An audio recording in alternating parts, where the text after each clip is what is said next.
Hey y'all, welcome back to my channel. We here in a new spot. I guess this is a spot this month, so this is what we doing. Today's video is all about how prayer fuels my business decisions. Last week we were talking about how faith helps me, kick imposter syndrome, move past self-doubt. Faith versus fear, the faith over fear, that was the thing. So if you need that, go look at that. Share it with a friend who needs it, whatever. Okay, today, like I said, we're talking about how prayer fuels my business decisions. And we are before work right now. I guess that's the vibe this month too. And I guess Wednesday's the day this month. I don't know. What I do know is that these last couple weekends, I've had like cat sitting, my sisters come to visit, and all of these things. So it's just been pushing my recording timeline back. But like I said, we're sticking to this shit. Completion on 2025. So I'm here today, and I'll probably revert back to recording Monday nights ASAP because I like my Monday night record time. But the people, we don't know. So we're seeing. All right. So anyway, a major moment when prayer shifted my business decisions, I would say, is when prayer actually started my business. And not this business, but the first business I had was an event planning company. And, that just starting that in general, God was just really like showing me like I can do it by myself. And it's funny because earlier this morning I was praying to God and thinking, and I realized like first of all, I'm still resentful of some things that happened in my past that, kind of involved other people, and I'm still mad at them. Like, I'm still mad at those people because I feel like I blame them for ruining my life. Like, I'm like, y'all actually fucked my shit up. Like, y'all actually ruined my life. Like, y'all don't realize y'all ruined my life, but y'all ruined my life. And like, y'all are just moving on happy, like y'all didn't do shit wrong. But like, no, you ruined my life.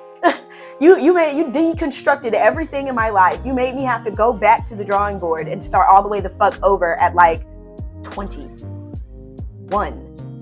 I'm halfway through school at this point. What the fuck do you mean I have to start over like I'm 18? I'm 21. That shit, I didn't get over that. But like in that moment, that's when God told me like, you don't need people to go where I'm taking you. You need me to go where I'm taking you. And so when God told me that, I was like, all right, well then we're going to do this. Just me and you.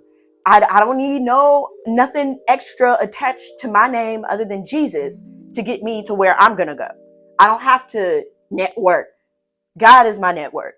I have a heavenly network. Like that's what I need. So like in that moment, like just entrepreneurship in general was just decided by just having a real heart to heart with God and just realizing like, what am I going to do with my life? I can't go down this road. I was going to go this way. This is the way we said, this is what we prayed for. You let it happen up to this point. And then now all of this shit is here.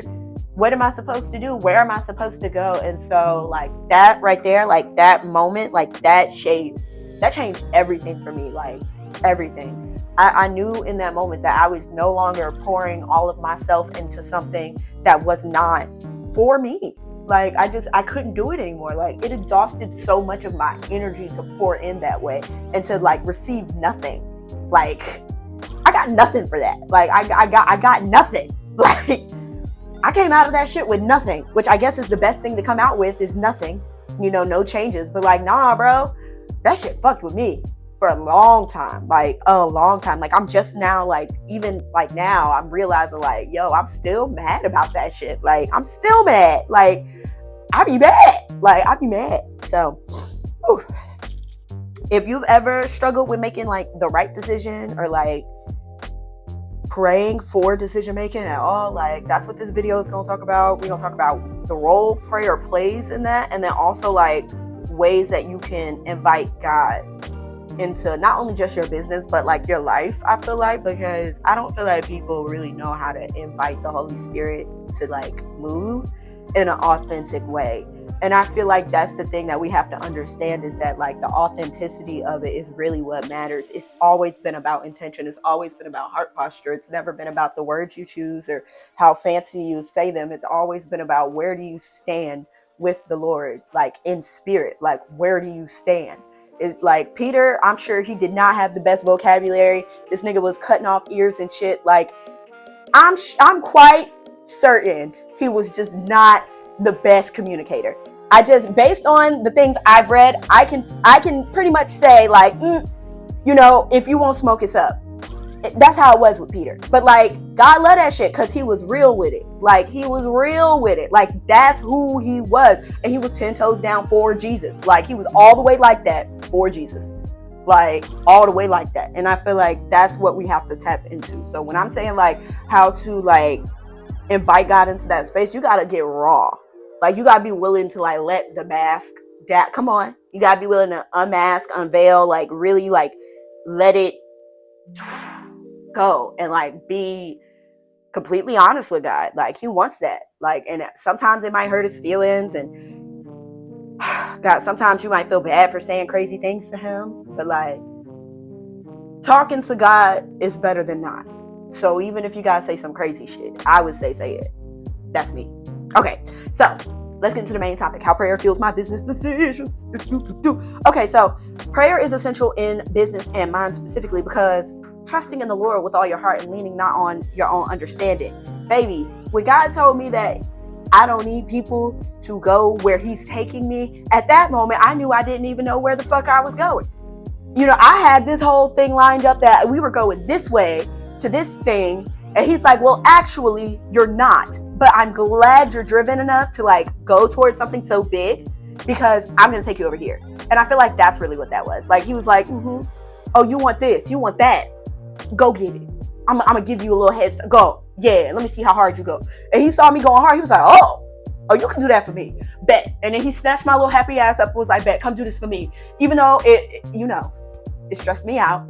And like I said, I still have resentment in my heart because of the people he used to snatch my ass up. Like, there's resentment in my heart toward them. I'm not even gonna lie. Like, there's resentment. Like, there is resentment. Like, I'm working through that, but there's a lot of resentment. Like, ooh, some of these bitches can get punched. Like, a couple of them can get punched. Like, oh my God, do not let me see you in the heavenly realms because you're going to have to see me in the Garden of Gethsemane. You're going to have to see me. And I need Eve there too. And where the fuck is Adam? Because you ain't running from this. Yeah, we all like to say, oh, Eve, we going to beat her ass. Adam, I'm beating your ass. Because why you can't control your woman? Yeah, I said what I said. Like, anyway, where was I? Oh, I'm so sorry. I forgot where I was, but we just gonna take it back. You can't lean on your own understanding. Like, God, like, he knows where he's taking you.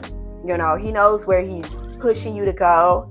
And like, a lot of times you might have an inkling or idea or even a glimpse of that future, but you have no idea of how you're going to get there.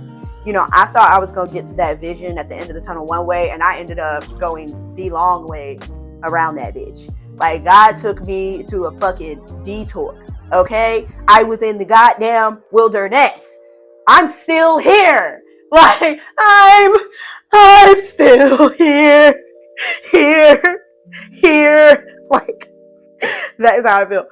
So, yeah. But you know what? When you invite him into that space, though, and like you actually allow him to lead and you take your hands off the wheel, like for real, not for fake. Like, when you really take your hands off the wheel, like your hands are off that bitch and you're letting God drive, there's a certain peace that comes with it because like everything the Lord does is good and just. So like, that's a fact. Like, that is the truth. Everything the Lord does is good and just. So like, you're starting from that space and then you're like letting him have complete and total control over your life. Everything from that moment on is going to be good and just. Even if it doesn't feel so good and just in the moment, everything that happens when you let God in control of it should be good and just, because if God is controlling it and God is making the decisions and God is who you're following, then you really don't have no choice but to be good and just. Like, that's it. So for me, my personal experience in my business with prayer, I will say like now I do a lot more prayer before calls. I definitely take time with the Lord. I ask him to tell me what I need to know about my client. I really do. Like, especially after those initial calls, like, I'm like, what kind of questions do I need to ask them, Lord? Like, what do I need to know?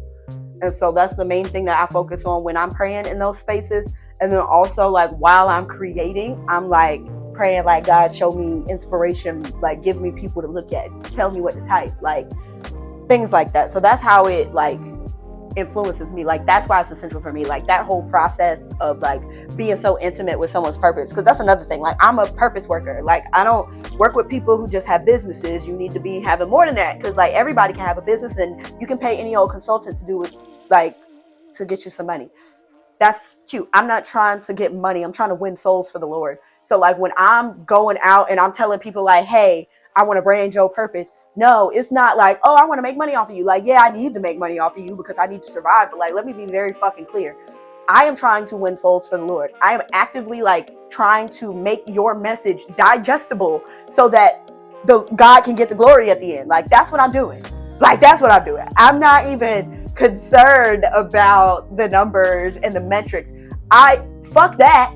I need your message to bring people to Jesus. So that's what we're doing here. Like that's what I work with faith-led individuals. I need people who are in their word, who have dealt with the Lord in a very intimate way, who know what it's like to be an entrepreneur in the spirit as well as in the flesh. Like we need to be here with it.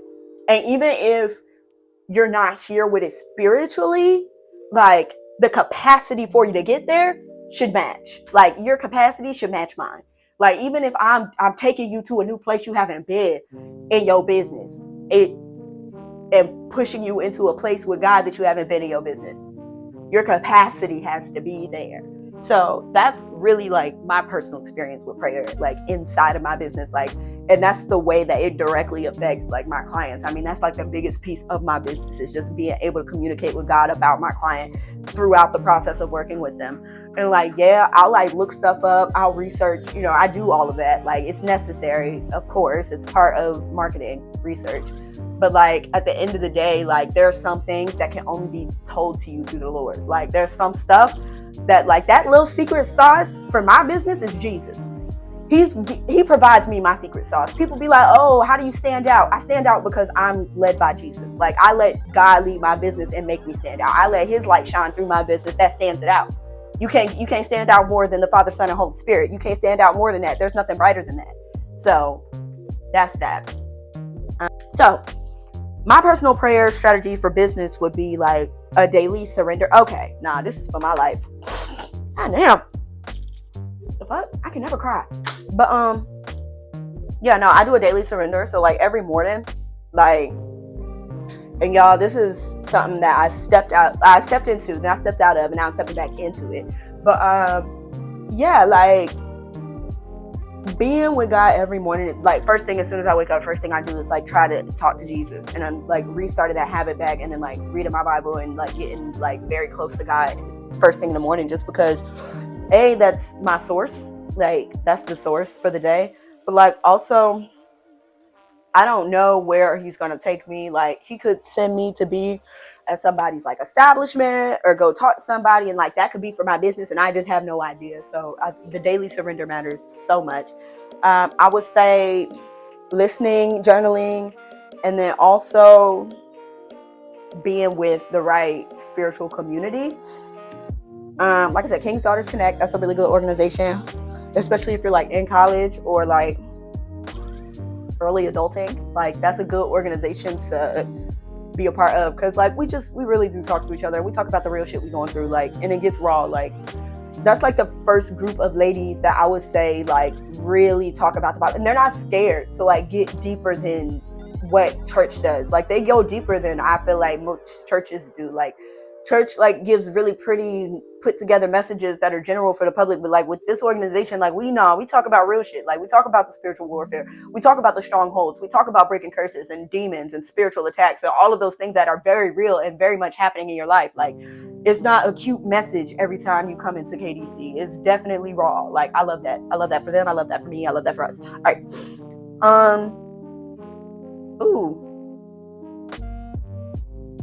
Okay, so when you pray for your business, you also like make room for God to like show up. And like one time, like I would say for me, like God showed up for me is like I had gotten paid and this was during the pandemic. So like this is back when I was charging like $45, $15, $30. Crackhead prices, I know. But like that's what I was charging. $100 for a website, y'all. Crackhead. You can multiply that by 10 now, bitch. And the price is going up, by the way, this year in September. Yeah, I like that for me. But anyway, there was a time where, I was scraping for change and just really putting the work in the COVID. And, it was something that came across my feet about tithing and giving my first fruits to the Lord. And, that was the only money I had, y'all. It was the only money I had. And I had just made it. But it was give me that. God really pulled up on my check, which wasn't a check. I didn't have a job. I didn't have unemployment, and I still had bills, and I was in a pandemic, and I couldn't leave the house. I didn't get no PPP loan. I didn't get nothing. I was literally struggling. I told y'all about this. So God literally pulled in. In the beginning, it was yeah, now give me that. I said, huh? I just made this. He said, I know. It's mine. First fruit. Give me that. But when I tell y'all, literally an hour later, he sent back double. He just wanted to see what I was going to do. He sent back double. He literally, the person who I tied to the Christian Bay. So, when I sent her the money, an hour later, I got a cash app from her for double it for lunch. And I was like, bro, what? And, I was so happy. I was like, oh, so this is what you wanted. You just wanted to show up. You wanted me to give you room to do the most. So I feel that's a really good example of how God can just randomly show up in prayer and in your business, when you're just obedient and you do what he says and you follow him. Because I didn't even know and when I was like, oh my God, thank you, she was like, yeah, God just put it on my heart to do it. And you don't know what God's gonna do in response to what you do for him. You do not know how God's gonna react. That's one thing I think I love the most, is that we don't know how God's gonna react. Yeah, it's scary, which that's why you should have fear of the Lord, because you don't know how he's going to react. You should actually have a little bit more reverence, and that's for me. But you don't know how God's going to react. You don't know how he's going to respond to stuff. You being obedient could just be the key that just be you know what, I'm just about to give you every single thing you just asked for. Bam. He might just feel so elated. Yeah, you listening to me. Pow, here's everything you've ever asked for. I mean, he's God. He could feel like that. He really, that's it. That's literally the prerequisite for God, is because I feel like it. I believe this is wrong, and because I am God, I am good and just, so it is now wrong. It's so simple. So yeah, definitely trust God with your decision making. Like I said, and then on top of that, he exists outside of time and reality. He exists outside of this shit. He has a bird's eye view on all of it. He exists outside of time. He has a bird's eye view of time itself. Bruh, what? Trust the Lord. Please do it for me. Damn it. All right. So here's some practical steps on how you can invite God into your business and into your life. Start your day with prayer. Yeah. All right. After that, you can ask for wisdom before making choices. You can fast and pray into big transitions. That fasting and prayer in your big fasting and prayer in your transitional period is not for the weak. The emotional baggage that will uncover is insane. It's insane. Emotional damage. Y'all saw me cry earlier. This is all because I'm literally in the middle of a fast. I'm in the middle of one. That's why yeah. I'm losing it, y'all. God got me out here twitching and shit. But it's okay. I'm gonna be closer to him by the end of this. I am probably one of his craziest children. Why did he call me to talk to y'all? I will never know. But I think y'all like this shit. I think y'all like it.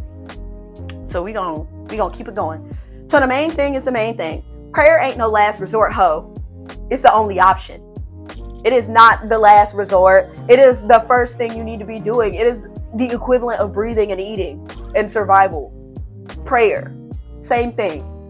Oh, I need oxygen. You're the air I breathe. That's exactly what you need to be saying to the Lord every morning.